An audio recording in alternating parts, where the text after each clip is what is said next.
being able to spew out all kinds of knowledge and information to now it's able to use tools, which is why it's such an incredible time for Cadence, it's such an incredible time for the industry, because we can now have AI that use tools. And if you ever profile, we use agents are just all over our company. Our token use is going exponential. And if you profile what the agents are doing, the moment it reasons about what it has to do, it spins off tools.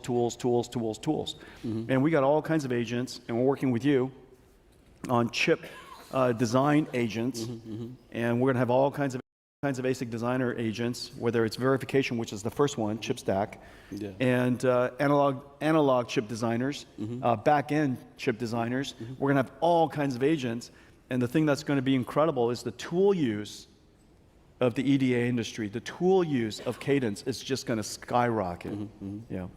Yeah, that's actually a very good point, because this worry last few months in the market that AI is going to replace tool use, right?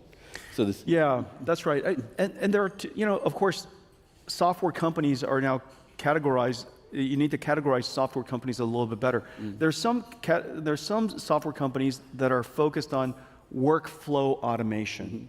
Workflow automation, of course, you could argue that a lot of that is going to be augmented by AI. But Cadence and many software companies, particularly engineering, EDA, the software is not workflow automation, it's fundamental tools. These algorithms are not going to be, you're not going to rediscover a better one. These are excellent algorithms that have been refined over time, and they're fundamentally grounded, and it's integrated into all of our companies, and we can't have agents coming out with random other ones. We want them to use the tools that we have. And so the tool, in this case, agentic systems, this agent revolution, this inflection point of inference is going to drive adoption, drive consumption of tools.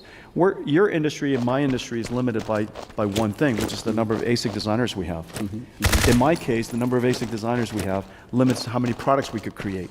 In your case, the number of ASIC designers I have limits how many tool licenses if we need.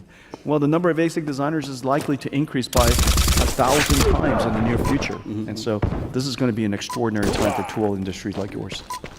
By the way, you had a great analogy. Remember we was talking a few weeks ago, and you had this robot analogy coming to your house. I love that analogy, that if you have a robot come to your house and it has to warm up a food, do you do it with your hands or you use the microwave that's already there? Yeah, tool use. Yeah. The ultimate expression of agentic systems, we have agents, which are digital robots. We're going to have physical robots that we're working on. And suppose we just created the world's most amazing physical robot. And they come to our house. Are we going to create a physical robot that has microwaves beaming out of its fingers, or its hand turns into a 100-pound hammer, or they're just going to pick up a hammer, use the microwave, use the dishwasher. They're going to use tool use. And so tool use, agentic systems is defined by the word tool use. They're going to use existing tools. And we need to be grounded on those tools, because in the end, I got to know whether the answer is right. And I know how to use Cadence.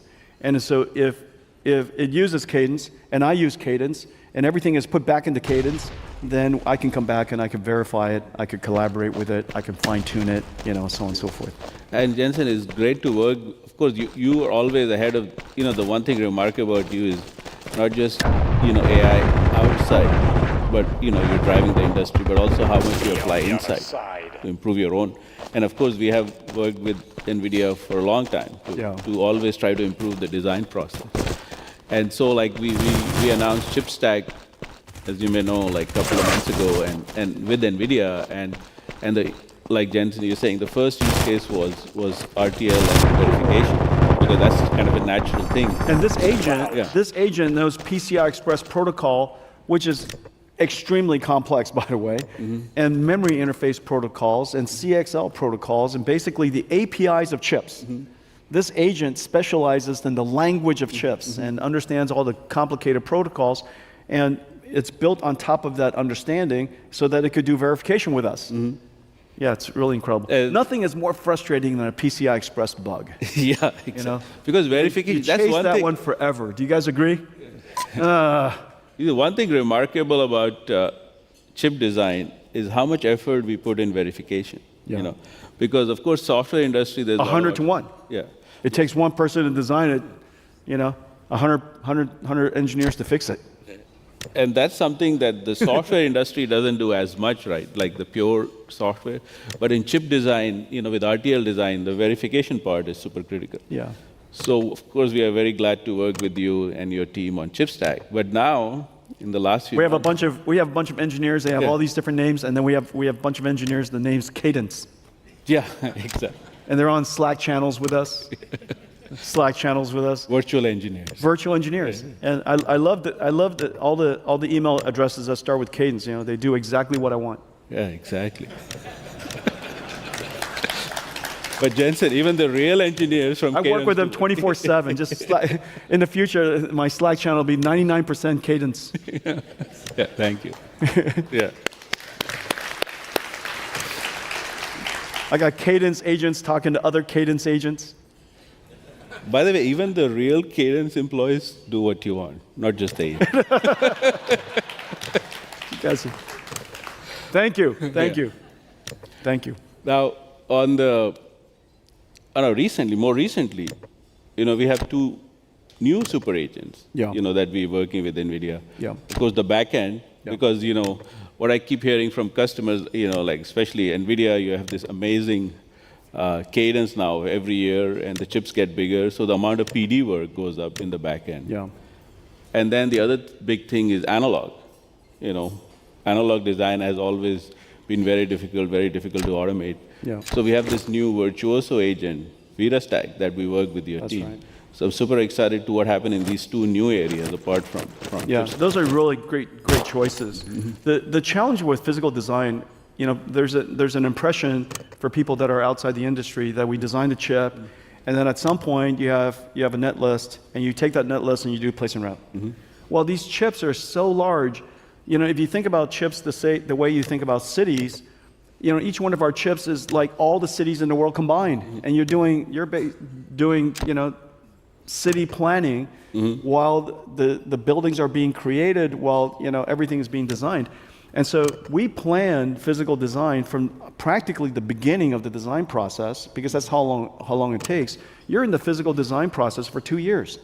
And the reason for that is because, of course, the amount of technology, amount of components that fit into the physical design that you have to place is large. But you have a fundamental bin packing problem, and you're trying to optimize for size, you're optimizing for manufacturability, you're optimizing for timing. Meanwhile, everything's being designed at the same time. It's an incredibly challenging process. And so now we have agentic systems that help us basically work 24/7, but you're paralyzed to work across thousands of agents, and I'm hoping. And today we're scaling it up to tens and hundreds, but we'd like to scale it up to thousands and hundreds of thousands of agents all working around the clock, trying all kinds of different permutations so that you could solve this many variable, impossible to find a perfect answer, optimization problem. And so this is an ideal place for agents. Analog design is very similar to that. The design space is extremely large, and it's hard to know when you're pushing the limits of analog design. We're basically at the limits of physics, and there's a lot of different permutations, a lot of different ways you could design the analog circuitry. Having agents explore the space for us, simultaneously design for signal integrity, for power, for size, for manufacturability, exploring all of that simultaneously across all the agents. These are all exploration problems. And so I think there's a misunderstanding about fundamental design that you have a problem statement, you come up with a solution like you're solving a puzzle, and that's the answer. Well, it turns out, there are 1,000 plausible answers, 1,000,000 plausible answers. The question is, which one are you going to go and optimize towards? Well, having more agents, having you explore the design space, the better. And that has been history of EDA and chip design. That's because, right. like you have said before, there's no one right answer. There are thousands of right answers. You have to find the one with the best PPA. That's right. So anything that helps find the best right answer is invaluable That's in right. the design process. It's a search algorithm, and one of the most complex search algorithms in the world. We're going to need a lot of agents to help us do that. Yeah. Yeah. Super exciting. So Jensen, you talked about at GTC, by the way, that was great keynote. This Just a inference. warning to all the companies. Your tool use is going to skyrocket. You better secure your licenses soon. Yeah. Call your Cadence salesperson right away. Yeah, the tool, which is I think we all know that the number of computers are going to skyrocket. The number of licenses of software tools are going to skyrocket. Agents. We've historically been limited. Both of us have been limited by butts and seats. In the future, we're only limited by compute. Yeah. And so more virtual teams. that's right. Yeah. And one thing you mentioned in your keynote, which was very interesting, of course, the explosion of inference that is caused by agents. But also you said, in the future, every company or every employee, you would give them a token budget, or I look at like an automation budget, because they will be assisted by agents and tools. So that's a very different thinking. You want to make sure that the employees we have become super employees with the help of agents and more. So how do you, how do you put that to practice? For the companies to know. Well, right now across the company, we're encouraging everyone to use Cloud Code, Codex, and Cursor. Those are the three most important things to us. And in the case of, and we're getting extraordinary success with Codex. Codex 2 is coming, and so I'm super excited about that. We have early access to that. That's going to work incredibly well. Cloud Code, as we know, completely revolutionary. And so every single engineer, if you're not using one of those three tools, I got to ask you, why aren't you using one of those three tools? And these agents and we're seeing great success all over the place. Zero touch automation across so many different domains. But the one thing that's happening, of course, is that every engineer is orchestrating a whole bunch of agents, which are using a whole bunch of sub-agents. And so, for example, ChipStack would be a sub-agent that we're calling on to do verification, and Vera, and right? All of those are going to be sub-agents that we call, and so the number of agents that we have solving problems, automating things.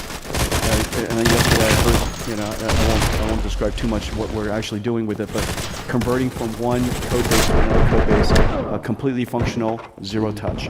It would have taken 10 years, 10 engineers a year to do. Literally did in 5 hours, and completely zero touch. And we're seeing this across the company.